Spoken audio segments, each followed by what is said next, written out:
Llama today with Joe Bell, the Managing Director of Kverneland. Hi Joe. Hi Ruth.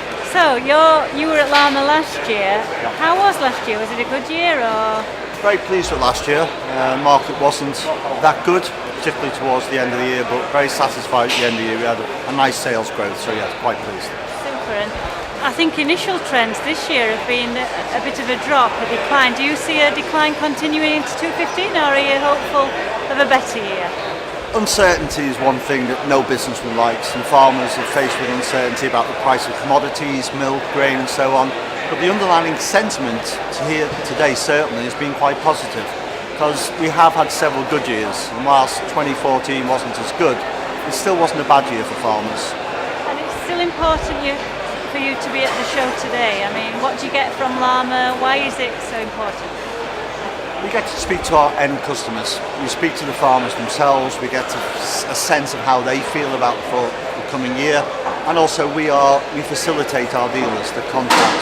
We get very good dealer attendance at the show, and we get good support from them. So it's a combination of meeting the end users, meeting with our dealers, and it gives us a very good sentiment as to what the year looks like.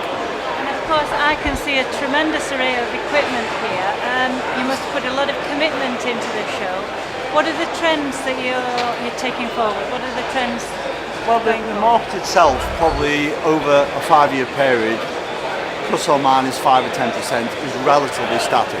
But what we do see is larger, more sophisticated machines with better control systems. A lot of the machines on our stand today are ISOBUS compliant, which gives farmers great advantages when it comes to using the machine with an ISOBUS tractor. So we are seeing more sophisticated, larger output, more efficient machines. And certainly efficiency is something we're playing on very heavily at this year's show. Of course, I see that the farming trends are really towards economies of scale, and it's all about bigger equipment getting more optimum use and efficient use of the land, I suppose. Yeah, I mean, there is a size of machines that once you reach where you can't realistically go much larger.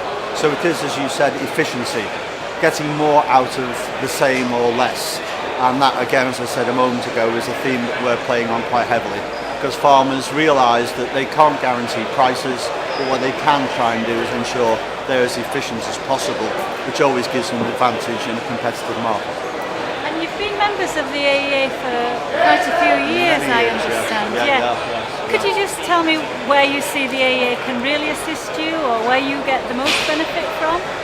The AEA has always been an important part of our business. It gives us a good barometer, a lot of feedback, a lot of information, and certainly meeting with the peer group at AEA meetings, Farm Equipment Council and so on, gives us a good opportunity to discuss the general trends in the market and also get a feeling for how our competitors and other companies in the industry are performing as well. So it's a very good sounding tool, if you like, for me personally and for many members of our staff who take part in various different committees and councils. EU, obviously with the single farm payment, is a big influence on farmers' incomes and profitability.